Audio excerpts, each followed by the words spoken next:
ever. Such a pleasure to have you on this specific discussion, where once more we're going to dive deep into our message for the world and what we envision to be humanity's eventual evolution towards true freedom of all, right? Because the understanding behind what we're facilitating as thought leaders, as leaders of this world, it's to empower humanity, it's to give, it's to serve, it's to experience what it could actually feel like when each and every single one of us begin to tap into our innate, truest potential and the world that comes forth from it. So for those of you who are watching, I would love to introduce you to my amazing friend, 𝗗𝗲𝘀𝗰𝗿𝗁𝗁𝗃𝗃𝗃𝗃𝗃𝗃𝗃𝗃𝗃𝗃𝗃 She is a wealth and abundance transformational facilitator, helping women across the world tap into their innermost potential and achieve financial abundance, not just in wealth, but also in life. So, 𝗗𝗲, how are you doing today? I am fantastic. It is a great day to be alive, and I am so excited for this conversation. It is going to be wild. I can feel the energy already. Very exciting. Amazing. I'm very excited because the intention behind these discussions is to shed light on some of the key experiences and factors that we envision that potentially humanity as a whole, the global thought form as a whole, are not necessarily like looking at, right? Because our key focus is on what does it actually mean to be free? What does it actually mean to live your fullest expression of life? What does it actually mean to be alive, per se, right? And these are the important questions that we get to ask ourselves as technology advances, as societies evolve, as we begin to experience so much disconnection and dissonance in our existing thought form in terms of external validation, in terms of screen time, in terms of media, in terms of the economic systems at play. So it's important for us to have these conversations to really explore what the leaders of this world are envisioning, what we're actually specifically focusing on, and how can we support the evolution of humanity as we move into the next phase. Because I believe that there is a huge evolution of how the systems of old and the systems currently will no longer serve us and support us as we begin to become more self-governed, to become more empowered individuals, to really take full command of our lives. So the first question I would love for us to explore is this, right? In your opinion, 𝗗𝗲, how do individual shifts in consciousness ripple out to impact the global collective? The key question is, can one truly influence the many? I love this question, and I feel that there's so many facets to how I could answer this, because every single question is so complex. This is something I've been really exploring lately, the duality and the depth of all that we are. What is the opposite of a soul? A human. So we come in here to experience the duality of all of it, but it is all one whole.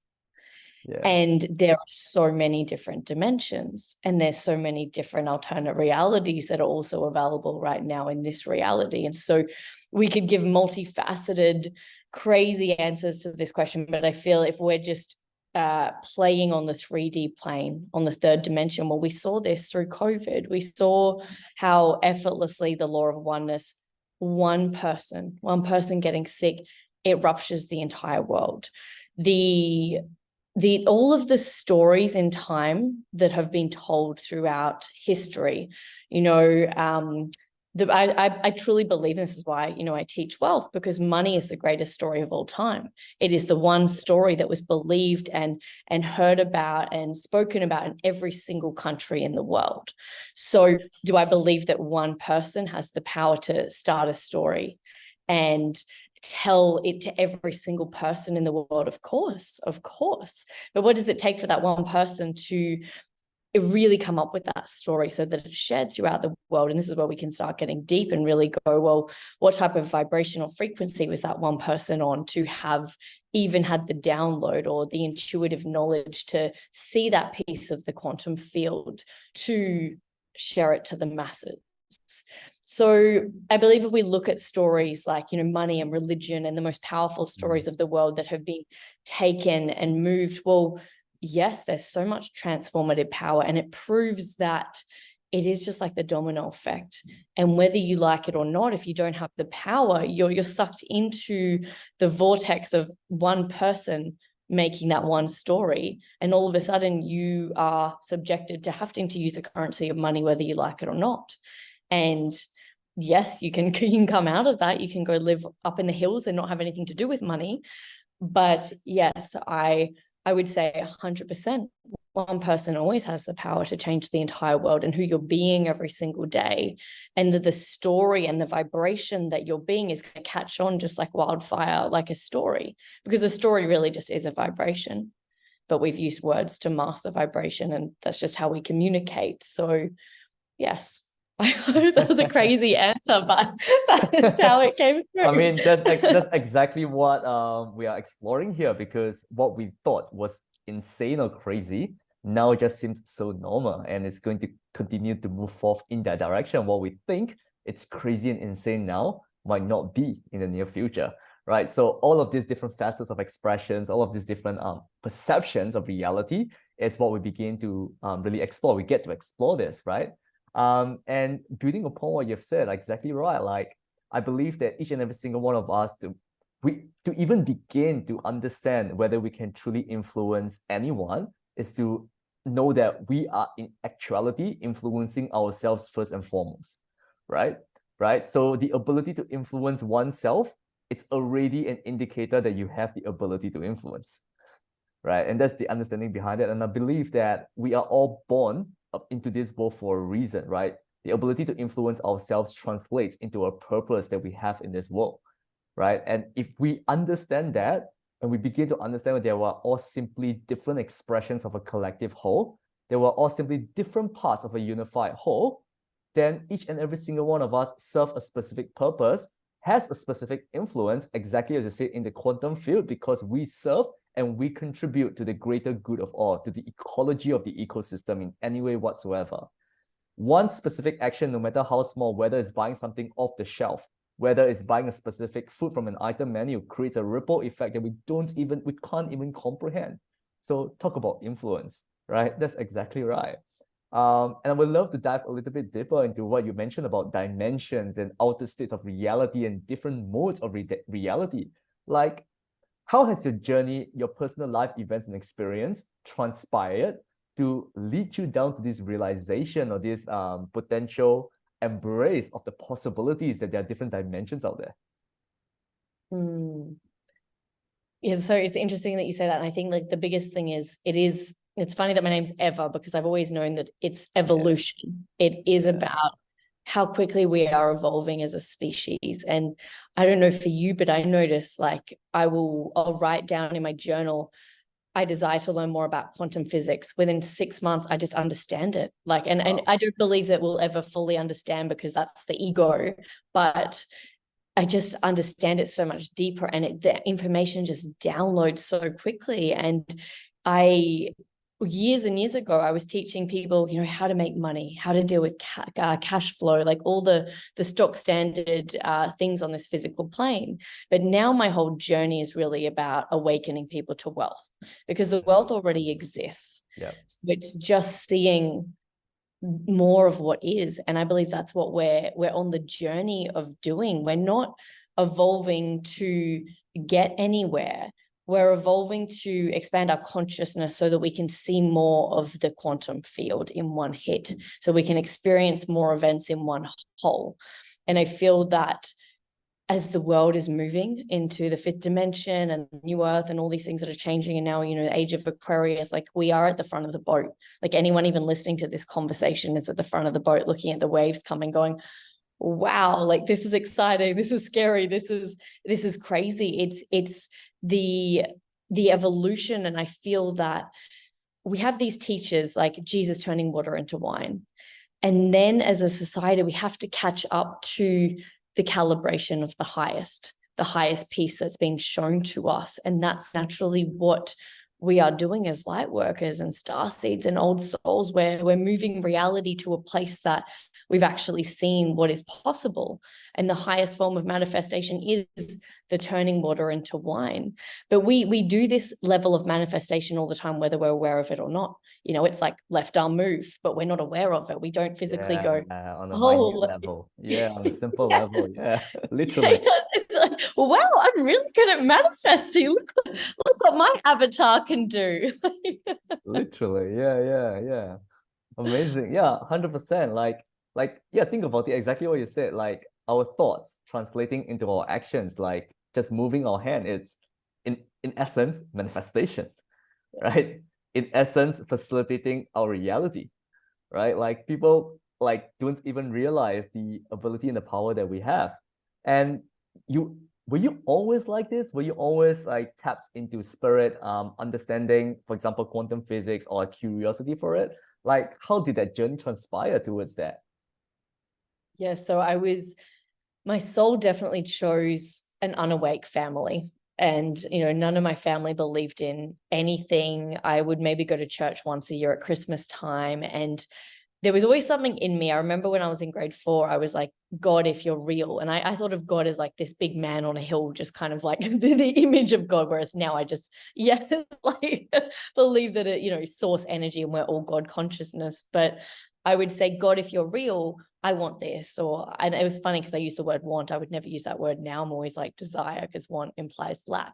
But I would always get the thing that I desired as a child, like always. And I was like, okay, there's some magic here. There's some power here. And I used to do weird things, like I would see colors when I'd close my eyes. And when I would sing, I would cry. And I'd sing these weird songs, which now I understand to be light language. But I never, you know, it was just like weird things kids would do, right? You're just like, oh yeah, I'm a weird kid. Like there's no one around me that's doing this, but I just sort of put it into a box. And then many, many, many years in business, I felt like I was just stuck in this loop, you know, this really painful, endless loop. It didn't matter what I was doing. It was just the same old day in, day out, the same months, the same reality. Like it felt like Groundhog Day every single day. And it didn't matter what I did. It would just be the exact same patterns, the same number of clients and events that we'd book in every month. And I just started to feel really, really heavy. I was like, I know I'm made for more. It was like there was a seed inside me that was ready to explode.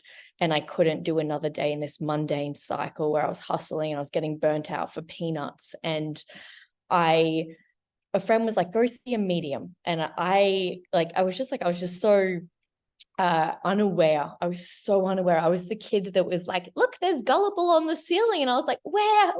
Like I went through so much trauma at a young age that I created a fantasy life to negate from what was really happening in reality. And I see this happen all the time. People can't truly live. And I feel that I was very good at being a soul, but I wasn't good at being a human. I didn't understand how to be a human, and it's such a big piece of the journey.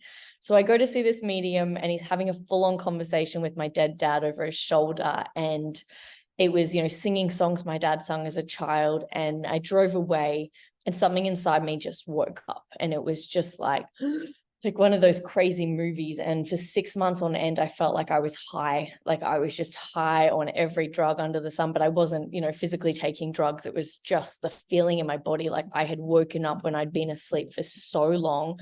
This was around my Saturn return, which is when a lot of people do wake up. And then I just went down the rabbit hole as hard and fast as I could.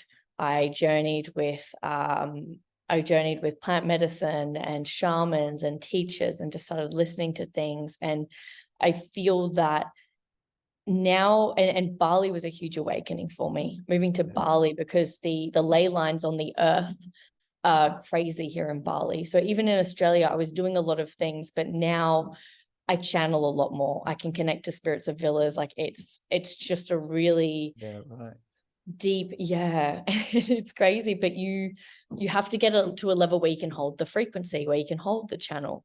And I would listen to Mind Valley, and they'd be talking about channeling, and then 6 months later I would be channeling.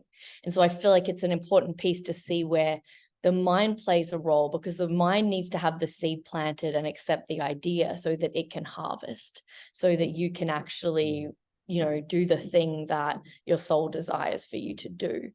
So yeah, and the answer, no, I definitely wasn't into any of those things. But for some reason, I think it must have been 2 years ago, and someone said, write out everything you're curious in. And my ego was obsessed with quantum leaping. That's such a good question. Yeah, write out like such a good practice.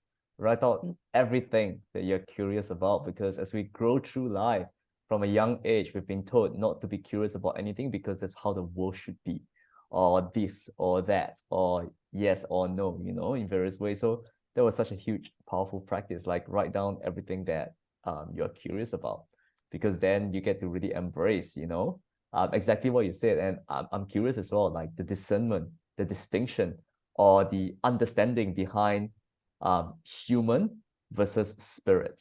So for those of the people who are watching, and they are perhaps struggling to really comprehend, the distinction or the discernment between the spirit and the human, what does it actually mean for you? Like, what does it actually represent? It's such an interesting question. I'm going to try and answer it from my soul and not from my mind. But I feel that if, like, logically, if you have been through a lot of trauma, it's hard to connect to spirit because the trauma is louder than anything on the planet. So to connect with spirit is stillness. It is coming back to self. It is getting away from every story that you've ever told and just sitting. And when you remove every story that you've ever created about your life, well, then spirit can connect with you. And the connection to spirit will feel bizarre. You might close your eyes and see a wolf, and most people will go, oh, I don't want to see a wolf. That was really weird. Well, that was just trippy. And it's like, yes, yeah, they want to see a dolphin, or they want to see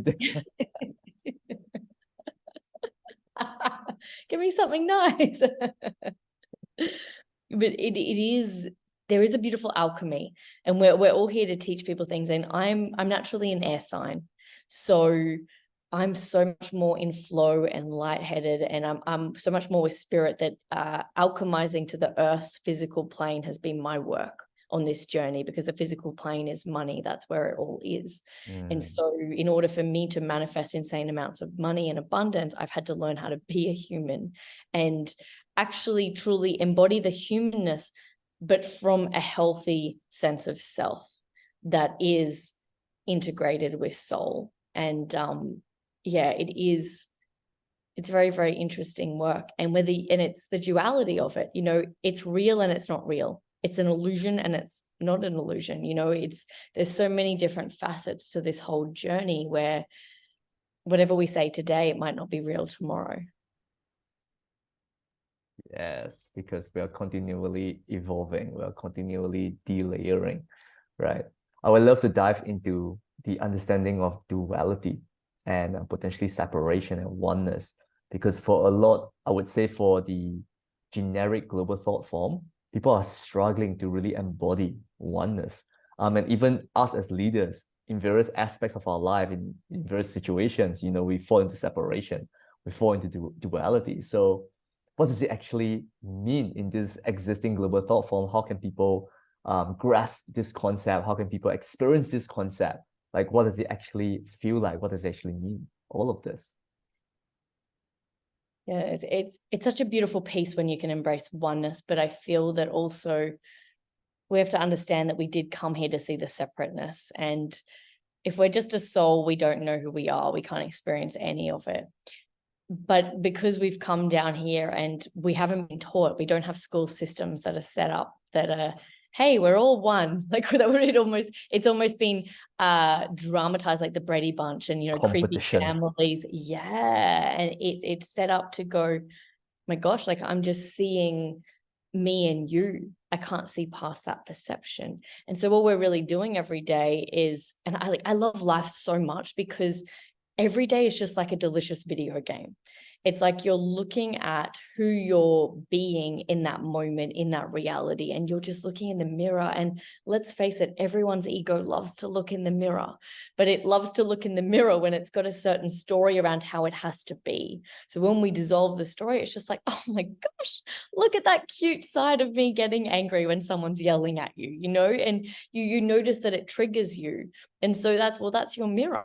It's annoying you. So there's your mirror, there's your work, there's your representation of self. And it's just so much more trippier than you just looking in the mirror. And it takes practice. It takes practice to realize that it's your anger that you're staring at in someone else. It takes practice to realize that it's your ability of lack, your inability to feel abundant when your bank accounts are not looking the way that you desire them to look. So it's just really realizing that you're a soul having a human experience, and you are the soul, and the souls come down into this trippy video game like human experience where we all get to move around and go, this is a little bit more interesting than being a soul bopping up in the cloud.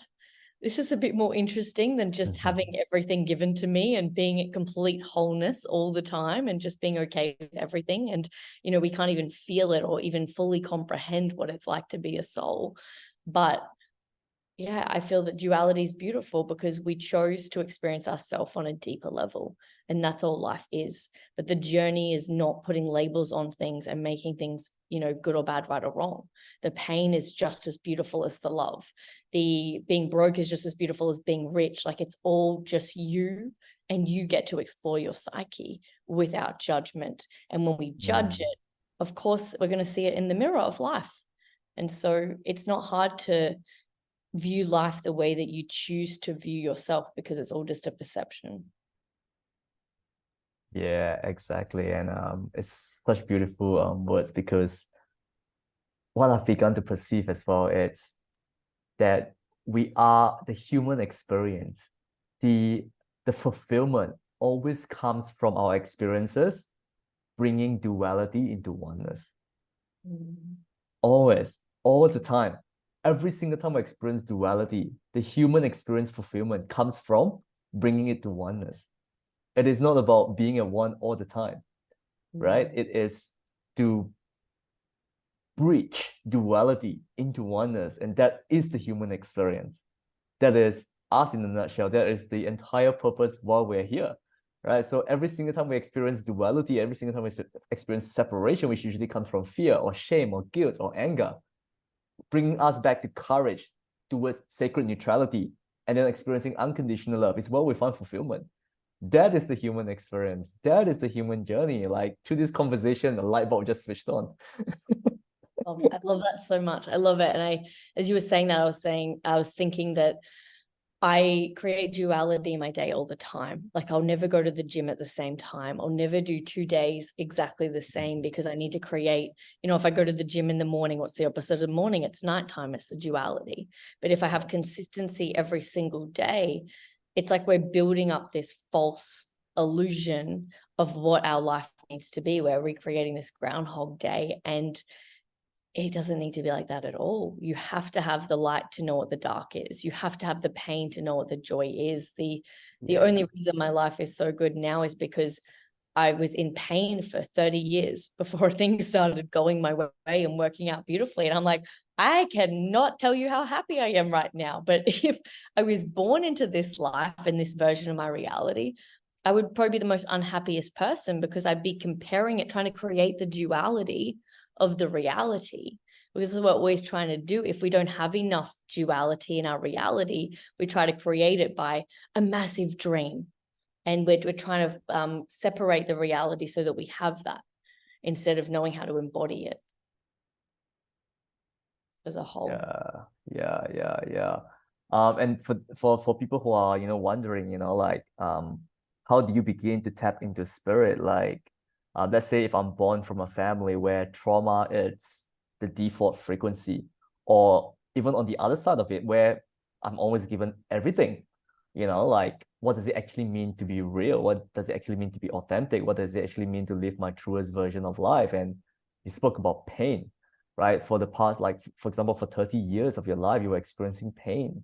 Like, what was the deepest pain you felt, and how did you transmute it? What was the experience for you? Oh my gosh, I'm like, I know pain very, very well. I feel that, and the different levels of pain changed throughout my life when I was able to raise my consciousness, which is powerful. So I feel that maybe the deepest pain my recent deepest pain would have been a few years ago when, and I'll use this version because I feel this will help most people in the audience. It was when I was living in a fantasy.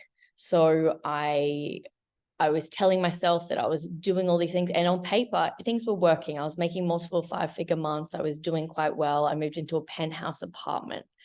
Within 3 months, an old program kicked in, which is when you're single, because I'd just broken up with my husband at the time. When you're single, you go back to broke. You have nothing. You're nothing without the man, which is a huge narrative in our society. It's the story that kicks in. It's just like the thermostat. It has to recalibrate. So within a few months of things going really, really well, me feeling like I'm on top of the world, there is just insane amounts of pain in my body. I'm getting eviction notices. I'm 2 months behind the office rent. I've got staff emailing me going, why haven't I been paid? Like, it was heavy because you feel like you're responsible for these things and these people, and you don't want to let anyone down. And me being an empath, it was excruciating. All my organs felt like they were shutting down. And I remember days where I couldn't afford food and I just lay on the ground and I just let it hit me. And I knew in those moments that I'd done enough inner work to understand how it works. I knew that who I was being was what I was seeing. And maybe this had manifested from a past version of me, which it always does. But I knew that in those moments, I had to change my physiology. So in insane amounts of pain, I sat in Joe Dispenza's meditations on YouTube for like 3 hours and just felt that energy, the cerebral fluid going up my spine, and just sitting with it to change my physiology. I would walk along the river with no money in my account, with everything in my body feeling heavy, and just put my arms out and just walk like this and just go, oh my gosh, because it changes your physiology. And I just knew that if I desired a different reality, I had to change the energy in my body so I was magnetic to it, so I could see a different reality. And I feel that these are the hardest things for most people to do because they can't, they fall victim to it. But in those moments, spirit was helping me. In those moments where you just get still and you don't try to outrun it. And I just lay on the floor and I said, just help me. I can't do this on my own. There's no action I can take right now apart from sitting in silence that's going to get me out of this state, because it was so excruciating. And it was the most beautiful thing in the world to happen to me, because it's what I help so many of my clients get through. Maybe not that point, but most of them have been through breaking point. And it's a huge shift that you have to know how to make in your entire life, and you have to be able to recalibrate to it. You cannot stay in that vibration for too long, because your vibration is just a reality. It's all a radio station. So I just kept turning up and feeling good even when I couldn't, even when it was so hard. And I feel that was the hardest shift I've ever made in my entire life. But that one shift alone changed my entire life. You know, within a few years, I had multiple 6 figures in my bank account. Things were just moving. I was just like, wow, like I did it. I did it. And those shifts that feel so heavy are really just you pushing a button on the elevator, you know, in spirit's world. In the world of souls, your soul's just like, oh, you just have to open your eyes and you can see over there in the quantum field that there's all the money. You just get up. Come on, get up. Like, you don't need to be in pain for that long. Get up. Victim consciousness is not a vibe. And you start realizing, and the biggest realization I've had in my life is I never needed to experience that much pain going through that. But my body was linked to past trauma. And it was excruciating, but I could have looked at the situation and just said, wow, I'm broken. I love that. Guide me to what I need to do to change this so I can, help people and make it right and not be in this situation. But the biggest issue in our reality is that people can't face their reality. They are delusional about their reality. If you don't have money in your account, you need to face it and go, all of my past thoughts, my past feelings, my past actions manifested this. And I love myself, but now I choose a new reality. But most people won't look at it. They won't look at their bank account. They'll let the bills pile up. They'll let the eviction notices come in until it gets so heavy. And that spirit punching you in the face going, wake up, wake up, wake up, wake up, wake up. You've been in lack for too long. Lack is an illusion. Wake up. I'll show you with some physical pain in your body. And then you're like, oh, And I feel a lot of people do get shown with money because money is a great way for the universe and for your soul to get your attention. You're not getting the message anywhere else. And the video game is designed for you to see parts of yourself. And so, of course, you're going to see those parts of yourself that you're not wanting to look at, because that's what your soul signed up to do. It said, I want to see all of me, not just the glorious parts of me. Yeah. Yeah. I think that's a key aspect, because people go through life resisting parts of themselves, you know, and that's such a huge aspect. And let's talk about like money and the economy for a moment, right? Like I just recently found out that economia, it's the study of lack. Yes. So Yes. economic systems are built around lack. It's essentially collective insecurities. Like someone has to be lacking. Like you cannot have a working economy without a flow of money. If you have an equilibrium, the economy bankrupts. If you have an equilibrium, you cannot have an economy. That's insane. The energetic frequencies of our systems at play, it's perpetuating the perception of scarcity and lack. What are your thoughts on this? Oh my gosh, I love this, because it's something that I always say to my clients, that economics doesn't take into account spirit. It was never a study based on spirit, and spirit, money is just energy. And I believe that our true nature as a species is abundance, because that's who we are as a soul. And we've been taught abundance with one thing in life, and that's the air that we breathe. That is the only thing that every single human has mastered abundance with. They take in air effortlessly without feeling bad about it. And I wish and I desire, and my work is to help the masses wake up to, and I'm going to say money, but I feel that money's going to be gone, you know, in the near future. But whatever the currency is, they have wealth consciousness, so they're just breathing it in, and it's so effortless. And we can finally heal from this obsession around money and just use it like we use everything else in life, to teach us parts of ourselves, and not where we're all stuck. Like as a humanity, we're stuck in the illusion of money. It gives us power, it takes it away. And I feel that you have, and I have these moments where I hit rock bottom, because it's like, you've given money way too much power. Have none and see how it feels. So you can restore the harmony within this energy, because all energy is the same. So why are we walking around giving some energy more power than other energy? Yeah, exactly right. Yeah, exactly right. It's so interesting, like if with money itself, right? Because people are so their state of being is literally correlated or directly related to how much money they have in the bank account. That's how much credence they have given to the specific externalities at play. Think about this, right? The world has never been more in debt, right? The world has never been more in debt, and yet people are still having money, right? Like the economic systems, almost every single one of them are in debt, and yet people are still calling themselves as rich or wealthy, which is a very contradictory understanding of the economic systems at play. Recently, Putin just went to South Africa, went to the African countries, not just South Africa, the African countries, and literally wiped the debt clean. Like for someone to be able to just do that in an instant and say, hey, it's all good, your debt with us are done.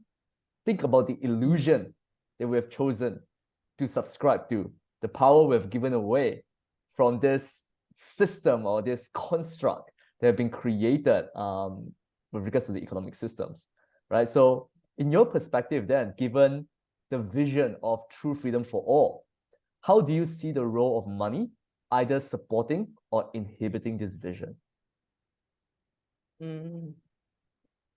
It's such an interesting question, because you know, everything has two sides, and I believe that money's only job is for us to be able to experience wealth in this video game that we call life. It's for us to experience it, but we've taken it too far with the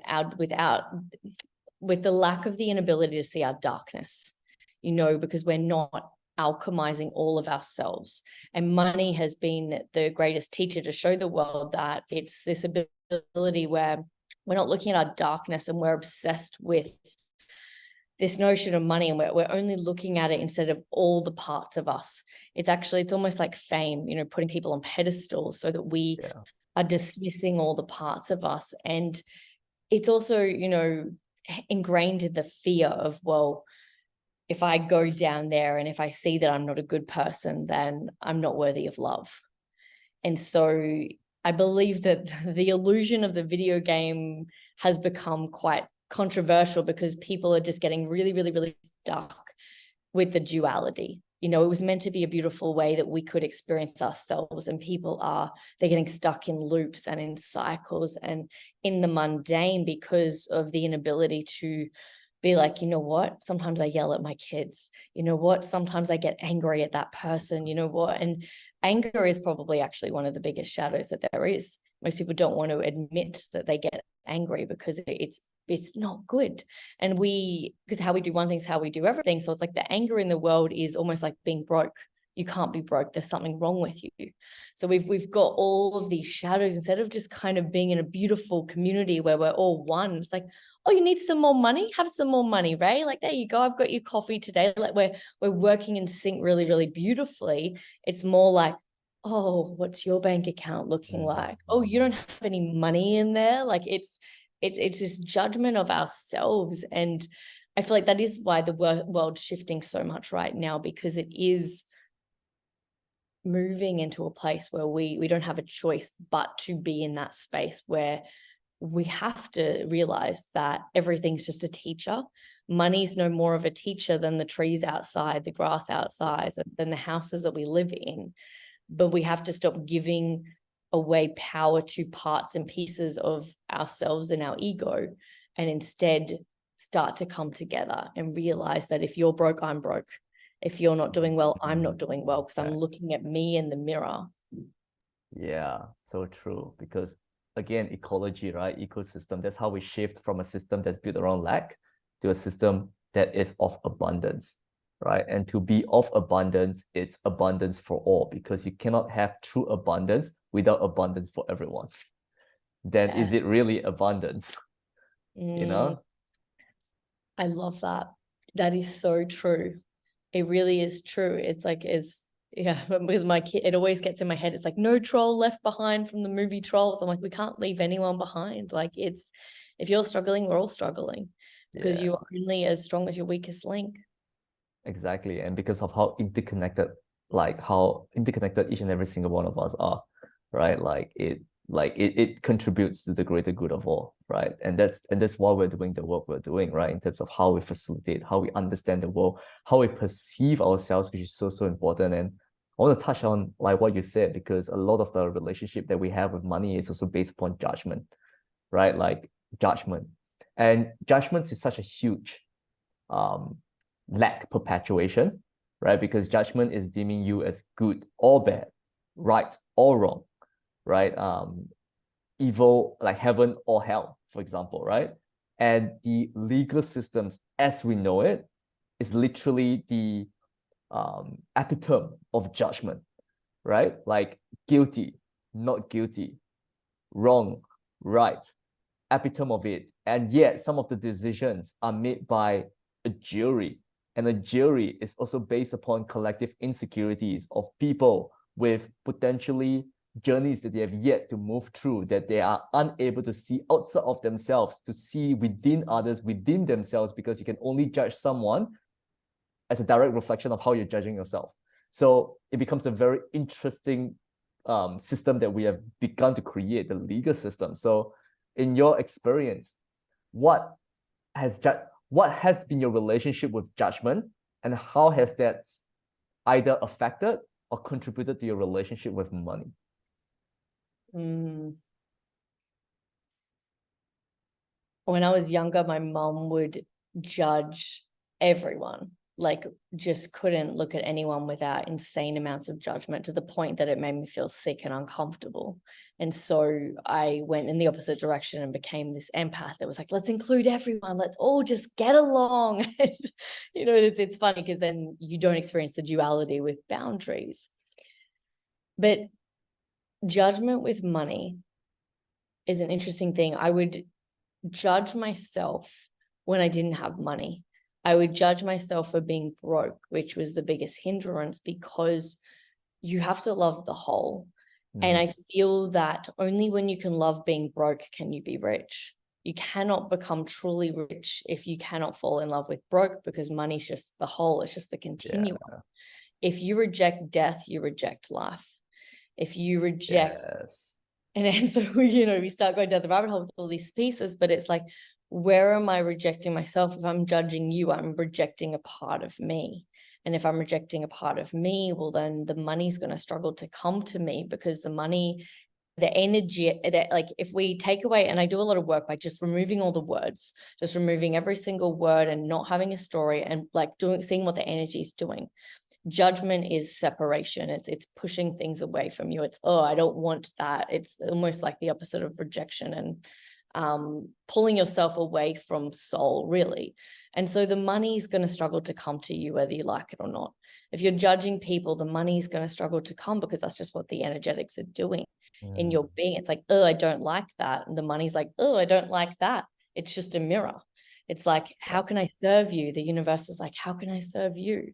Yeah. And so I had to really sit with judgment, and I even do it like all the time. Like, I'll have a client where this is a recent lesson where a client just, being an empath, let a client go over the payment schedule, and they just took so long to pay. And even though my team was dealing with it, it was just frustrating. Like, it was so frustrating. And I had to look at my boundaries and where, the empath created an energy leak and all the things. But at the end of it, I just wanted to reject this. Like, I wanted to remove them off my Facebook and, get rid of them. And I was like, no, Eva, this is a part of you that you love, and you're ready to alchemize and really just bring closely to you. You don't have to talk to them. You don't have to have a relationship with them, but see how you're trying to reject them. And then you're rejecting more money as a result of that. It doesn't matter how much money you're making every single month. If you're doing little things like that, money that could have trickled in that second won't, because that's your energetics in that moment. Yeah. And so it's a journey, and judgment allows us to see ourselves deeper. It's all just a teacher. And again, I feel that we can't make judgment wrong. We can't make the pieces that we're trying to use to keep ourselves safe, which is coming from love, because that's all we're trying to do. We're trying to keep ourselves safe, which is rooted in love. And so we can be aware of this and be like, oh, judgment actually doesn't feel that great when I'm there. I'm just going to come back to soul, come back to self. And I'm grateful for experiencing that, but I don't desire to experience it again. Yeah, 100%. And let me know if this is your perception as well, right? In terms of the wealthy, right? I have experienced two groups of individuals, right? Or maybe perhaps three. The first group of individuals, like people who are making a shit ton of money, 8 figures, 9 figures, potentially billionaires. And yet they are experiencing unfulfillment, other dimensions of their lives. They are feeling trapped, they're feeling suffocated, they're feeling as though this is not what they're meant to do, and yet they have this perceived externality of like a successful individual, a very wealthy individual. That's one group, right?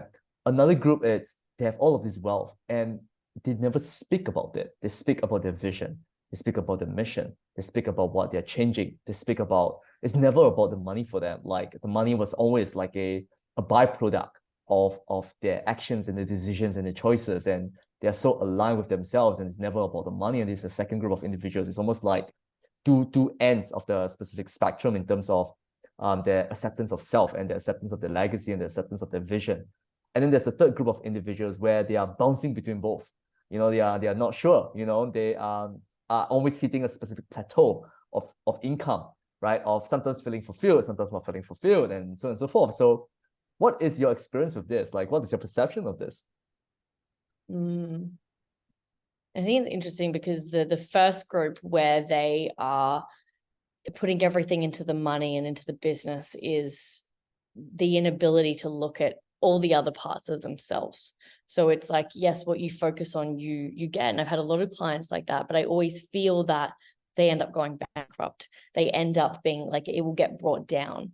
That group of individuals, 9 times out of 10, like becomes bankrupt, or something horrific happens that brings them back down to face the other parts of their reality, because they have to. And, you know, maybe they always experience wealth, but their marriage breaks down, or they end up having no friends, or, you know, things like Wolf of Wall Street. And so, but the middle group is the group that is truly here to experience the journey and enjoy it and embrace all facets of life. And so they're always supported. It's like the alchemist, where you're detached from the illusion, which is so important. Detachment is everything. The second that you get attached to the money, to life, it keeps you hostage. There's no freedom in attachment. Like attached to nothing, connected to everything. I love that. That's so powerful. And then I feel like the third group, the thing that came through was just young souls that are just exploring, and they're maybe new to this earth for the first time around, and they haven't been, you know, doing this work for a long time. I think there's so many interesting things when it comes to Earth School, and some people say it's hell here on Earth and it's the hardest planet to incarnate on, and all these things. But I feel that the third group haven't really understood the alchemy between the two pieces. And I feel like sometimes when it's your first time on Earth, or you're new to the physical plane, you get bogged into the illusion so much more. You know, it's so much more harder to kind of break through, because you're stuck in the, well, this is really a table. It's not 99.9999% empty space. And so you have love for people that can't see more than that. You don't get stuck in their reality, because it's a piece of the whole.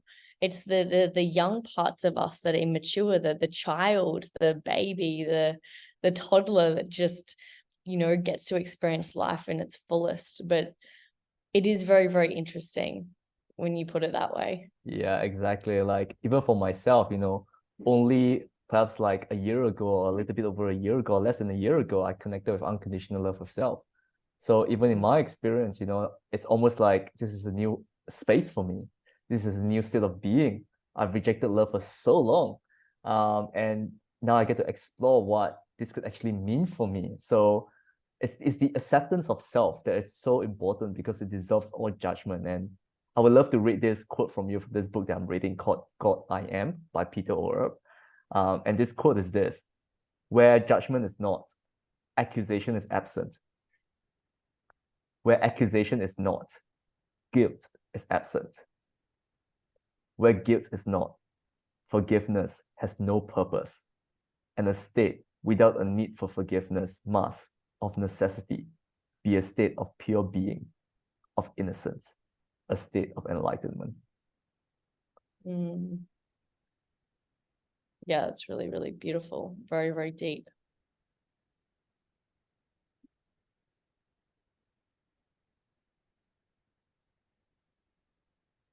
Yeah.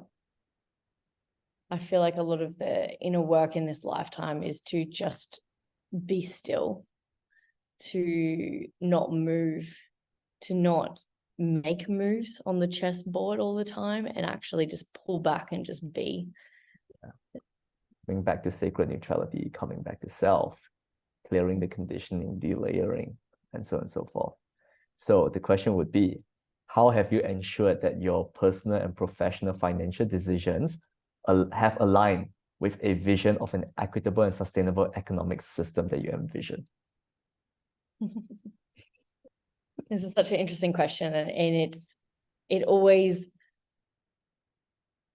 makes me think, because I've been on a very, very interesting journey with money, because I am an air sign, because I am so free. And it's been an interesting journey where I really, like, I desire to be living in that consciousness where I'm turning water into wine. I'm paying for something, and then, you know, the money comes back tenfold. And I have struggled with this idea and notion of budgeting. I struggled with the idea of, you know, holding finances in, because it can just come back all the time. But this is quite interesting. I'm still connected to the physical plane, and you are only as strong as your weakest link. So if the weakest link is obsessed with budgeting, and you're bringing in a level of consciousness, which is like, or like, you know, more money just comes to me all the time, and I'm in that, I'll have this free flowing feeling, but then it will come back down to the, okay, Ever, you're a moon sign, you need to budget. It's my guidance. And I'm always listening to the inner guidance around what I'm doing. And I feel that that's always served me so greatly. Again, I struggle with the notion of money in the sense that I believe that it's just energy. And if I can take in the air, I don't need to focus too hard on the numbers on a screen and how much things are. Like, I just know that it's always expanding and it's always moving, and the sacred geometry is always going to show me that number. I practice opening my wallet and seeing money in there that I've spent, because that's how quantum physics works. It's, why would it disappear when your belief is it's always there? How does it go moving when it's right there all the time?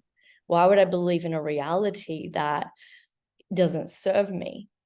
So it's quite interesting, because I love playing and manipulating this 3D reality more than coming from a place of, well, what's been written from the past and what should I subscribe to?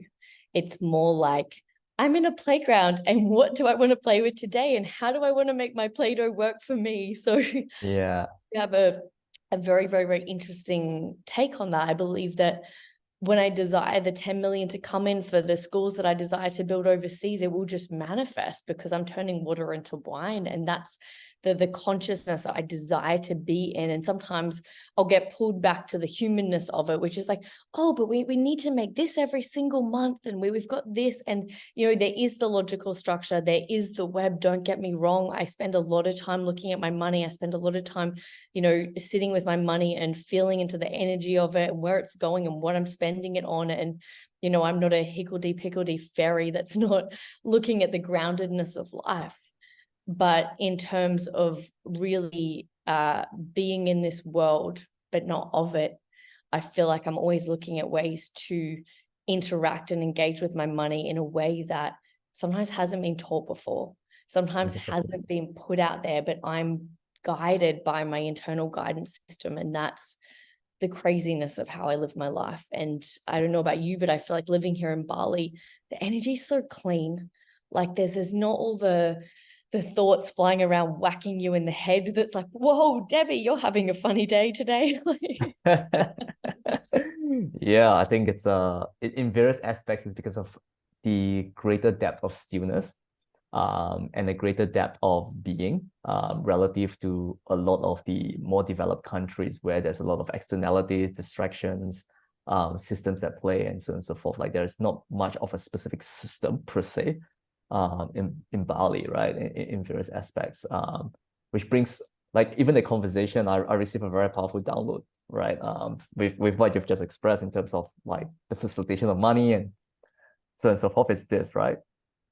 If money is energy, then how we choose to receive and give, it's similar to how we choose to receive and give in our personal relationships, right? So it's how we choose to facilitate energy.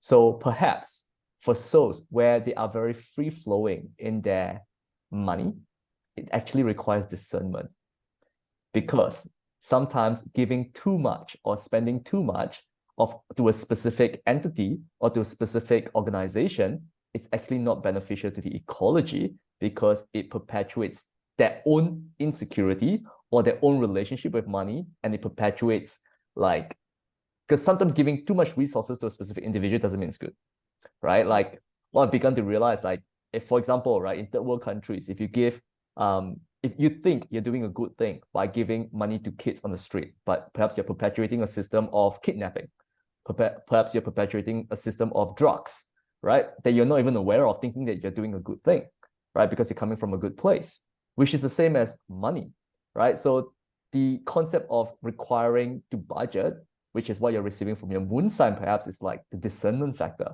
Like, how can I discern how much I choose to give so that I do not overgive to the point where it's not ecological for the ecosystem? right? Which sometimes could also be, it's so nuanced and so intricate in its understanding, right? Because sometimes to give too much could also be a subconscious need to please, or a subconscious need to belong, or a subconscious need to be needed, you know, in various ways. So it's the intricacies of all of these polarities at play and our awareness of them that really allow us to facilitate money to its highest light. And I love that so much. And it is, you're so right. And I think the discernment comes down to how well you know your darkness, how well you know yourself, and you're giving from the whole, not a trauma wound, not a trauma bond. And when you can see all of you, and you can see your darkness, and you can see your patterns, and you can see the actions that are taken from within you, because you've gone deep enough within yourself to feel it. And I do that all the time. Like, if there's a beggar on the street, I tune into my energy. I know what's ego or soul. And like, if I feel the pull, then yes, I will give to them. But if I don't, I'm like, I will not. And there's no story in my mind that can force me to give to them, because they're not on the right vibrational frequency to receive that energy. And I would be causing a disharmonious frequency in the universe by doing that. And I think that's where we've lost ourselves a lot, because we're not coming back to who we truly are, which is soul, which is spirit, which is source. And yeah, I love that you shared that, because it is so important.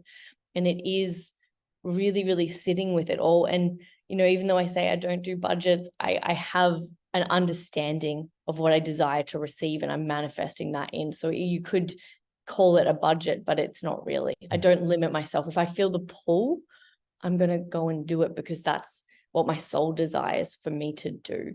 And I think some people limit themselves because they're like, oh, the budget's telling me I can do this and I can't do that. It's like, no, you're going to make the money up, and you've got to be the embodiment of it before you actually see it in reality a lot of the time.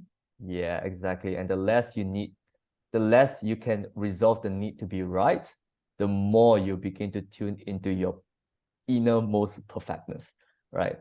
That's it, right? It's so powerful, this conversation, because it really sheds light into how people, like exactly what you said, you cannot perceive or connect or interact with someone beyond the point you have yet to perceive and connect and interact with yourself. So your ability to discern comes from your ability to lead yourself first, so that you know how much to give, how much to receive, based on how much you're giving and receiving yourself, and then coming from a place of truth. And that is how you truly begin to influence the people around you towards the greater good of all, because you are first and foremost like leading yourself towards the greater good of all within yourself. So very, very, very powerful share. One last question I would love to ask you, Eva. It's this: if the next generation, or if people are coming to you, or people are experiencing challenges in their life, or even perhaps expansion in their life, and they require a specific mirror or message that only you can give, that only you ever can give, what is the core message you would love to share with the world?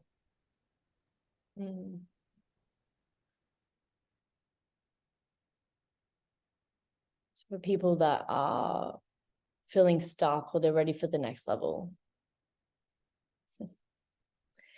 Everything is easy when you connect to yourself. It really is that simple. The pain, the chaos, the wild waves, it's all very easy when you connect to yourself. Exactly. Beautiful. And that's what we are all wanting to achieve, or all wanting to facilitate in this lifetime, for every single one of us to connect to ourselves, for the systems at play to no longer need to be, because we have now become our own system at play. Right. Such a pleasure, Eva. Such a pleasure. For those of you who are wanting to connect with you, Eva, for people who are wanting to connect with you, where can they find you? Where can they reach out? Where can they message? How can they connect with you? Amazing. So Instagram's the easiest place, eva.kaszycki.official. And through there, you can join my free 888 Wealth Codes community. So that's a really, really cool place. Yes, yes, yes. Such an Asian number, 888. My life path number's an 8. So that's just been, everyone sees 888. They're like, I thought of you. I'm like, yeah, Asian because in a past in life. in Chinese, it translates to fa and fa. So the Chinese word of 8 is fa, and then fa. So fa is actually fa cai, so like prosperity and like receiving and and so on and so forth. So that's why. Love Yeah, that. cool. Awesome. All right. So I would you guys can find her social media links in the description below. If you guys want to click on it or anywhere along this recording. All right. Such a pleasure ever. Looking forward to our next conversation and looking forward to the change that I am going to see with you for the world. Thank you. Right back at you. Amazing.